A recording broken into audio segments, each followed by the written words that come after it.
López Mateos nació el 26 de mayo de 1910 en la ciudad de Atizapán, Zaragoza. Fue un abogado político que se desempeñó como presidente de México del 1 de diciembre de 1958 al 30 de noviembre de 1964. Aunque poco se sabe de sus orígenes, se sabe que fue hijo de Elena Mateos y que falleció el 22 de septiembre de 1969. Su gobierno fue conocido por su política de industrialización y desarrollo económico en México, así como por su énfasis en la educación y la reforma agraria. También implementó políticas sociales como la creación del Instituto Nacional de la Juventud y el impulso a programas de vivienda. Su presidencia abarcó desde 1958 hasta 1964 y mantuvo la política exterior de no intervención, así como también estableció relaciones diplomáticas con países como la Unión Soviética y China. Sin embargo, su presidencia también fue criticada por su manejo autoritario y represivo hacia algunos ciertos movimientos sociales y políticos. Sus acciones positivas que más destacaron fue que promovió la industrialización, continuó la política de reforma agraria, promovió la educación como herramienta para el desarrollo, estableció muchos programas sociales para mejorar. También mantuvo la política exterior de no intervención, basada en buscar la paz y en apoyo de movimientos de descolonización de África y Asia, lo que consolidó la posición de México en el Adolfo ámbito López internacional. Mateos también se le critica y se le señala por la falta de avances significativos en materia de derechos humanos y por su relación cercana con los sindicatos controlados por el gobierno. Durante la presidencia, México enfrentó varios conflictos importantes. Uno de los más destacados fue el movimiento estudiantil de 1968, que trágicamente culminó en una masacre el 2 de octubre de ese año, donde cientos de estudiantes fueron asesinados por fuerzas del gobierno. Este movimiento surgió ante una respuesta política de represión, la falta de libertades civiles y la creciente corrupción durante el gobierno de López Mateos y sus precedentes. En otros conflictos podemos encontrar la huelga ferrocarrilera de 1959 a 1960, que fue reprimida violentamente por el gobierno, generando tensión social y laboral en el país. Estos eventos marcaron su presidencia con una sombra de autoritarismo y represión. Además de los mencionados, otro conflicto muy importante durante su presidencia fue el significativo movimiento de campesinos y la represión a sus demandas por tierras y mejores condiciones de vida. También hubo tensiones entre grupos indígenas, que luchaban por sus derechos, ya que estos eran por cuestión de territorio y culturales. Estos conflictos reflejaron las tensiones sociales y políticas que caracterizaron a su gobierno. Durante la presidencia de Adolfo López Mateos, que duró desde 1958 hasta 1964, tuvieron algunas acciones negativas, las cuales fueron el movimiento estudiantil y el movimiento laboral. Esto nos llevó a la censura, también del periodismo crítico, lo cual fueron de las acciones más perjudiciales durante su mandato. Luis Echeverría Álvarez nació el 17 de enero de 1922 en la Ciudad de México y desde muy pequeño mostró su pasión por la política. En 1938 ingresó a la Escuela Nacional Preparatoria, donde conoció también al expresidente José López Portillo, quien se convertiría en su gran amigo. En 1945 Luis Echeverría se graduó como abogado y desde ese momento se interesó en el derecho internacional. Su carrera política la comenzó en 1946 a inicios del sexenio de Miguel Alemán y para 1951 se unió a la campaña presidencial de Adolfo Ruiz Cortines. Más adelante ingresó a trabajar a la Secretaría de Educación Pública. Durante el gobierno de Adolfo López Mateos, Echeverría ocupó el cargo de subsecretario de Gobernación bajo las órdenes de Gustavo Díaz Ordaz, quien al llegar a la presidencia en 1968 le heredó su cargo. Tras los sangrientos hechos durante la matanza de Tlatelolco en octubre de 1968, Luis Echeverría fue señalado por ser quien presuntamente ordenó al batallón Olimpia disparar a los estudiantes. Luis Echeverría siempre negó estas acusaciones y aseguró que el ejército recibió esas instrucciones directamente del presidente Díaz Ordaz. El 1 de septiembre de 1970 gana las elecciones y Luis Echeverría se convierte en presidente de México.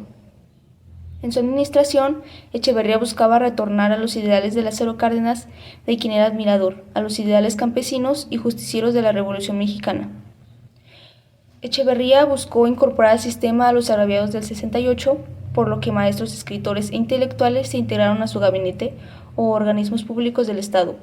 Pero por el contrario, hubo quienes rechazaron los privilegios y se unieron a las guerrillas rurales y urbanas, desatándose contra ellos la llamada Guerra Sucia. El gobierno de Echeverría optó por una política de apertura para restaurar la normalidad de la vida democrática. Durante su mandato, la tasa de inflación creció hasta alcanzar el 27% anual. Se incrementó la deuda externa y el gasto público. Hubo crisis económica y compró empresas que estuvieron por quebrar para sostener los empleos. Sin embargo, se dio mucha corrupción y eficiencia por parte de los trabajadores. Echeverría creó el Instituto Nacional Mexicano del Comercio Exterior, IMC. Además, promulgó la ley de Infonavit y creó el Instituto de Fondo Nacional de la Vivienda para los Trabajadores, Infonavit. Repartió alrededor de 16 millones de hectáreas de tierra a los trabajadores.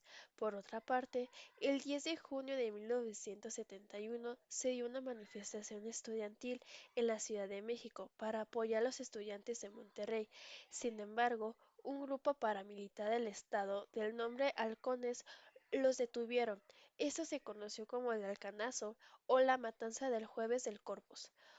Otra de sus acciones fue también en 1975, instituyó la Secretaría del Turismo y de la Reforma Agraria, así como la Comisión de los Estudios del Territorio Nacional. Su gobierno terminó en 1976.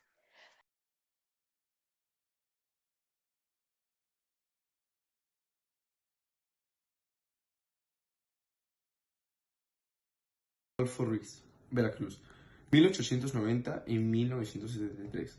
Político mexicano, presidente de la República entre 1952 y 1958. Su mandato significó un giro progresista frente a la organización más conservadora de sus dos inmediatos predecesores en el cargo. Se impuso la educación y la sanidad pública, y se concedió el derecho de voto hacia las mujeres. Durante el sexenio de Ruiz, Cortines aumentó el control sobre los trabajadores. A su vez, hubo una intensa pugna entre los dirigentes obreros por el poder del movimiento organizado. Además, surgió un nuevo organismo obrero que agrupaba a varios centralistas a favor del gobierno, pero que estaba contra la CTM. Esta nueva entidad se denominó como la Confederación Revolucionaria de Obreros y Campesinos, entre paréntesis CROC. A través de la CNS, el gobierno consiguió apoyo para llevar a cabo sus programas agrarios. El PRI también constituyó un puntual inseparable en el gobierno, en el que se respeta a los gobernadores. Adolfo Ruiz Cortines tuvo que enfrentarse a la división del grupo en el poder cristalizada en la disidencia de Enríquez Guzmán y a la impopularidad ocasionada por el gobierno alemanista. Además de haber dado muestra de autoritarismo, se había desprestigiado por la corrupción y el enriquecimiento de sus funcionarios, desarrollados como empresarios, en tanto que el alto costo de la vida afectaba a las clases trabajadoras. Ruiz Cortines trató de implantar mejoras sociales y su política se inclinó por la autoridad. Llevó a cabo además una campaña de moralización para contrarrestar la corrupción del sexenio anterior. Una de sus primeras medidas fue una reforma a la Constitución para otorgar a las mujeres derechos políticos. Así se concedió el voto femenino por primera vez en la historia del país. También se modificó el artículo 28 para sancionar con severidad a los monopolios de productos de primera necesidad. Con el fin de combatir la inflación y sanear las finanzas públicas, se llevó a cabo un recorte en el gasto público. La política de control de comercio y autoridad dio lugar a que en 1953 los empresarios mexicanos, al sentirse descontentos, sacaran sus capitales del país. Por este motivo, a principios de 1954, Ruiz Cortines modificó su política para generar confianza en el ámbito de la iniciativa privada. En 1954 se evaluó el peso mexicano frente al dólar. Esto disminuyó todavía más el poder adquisitivo de los trabajadores.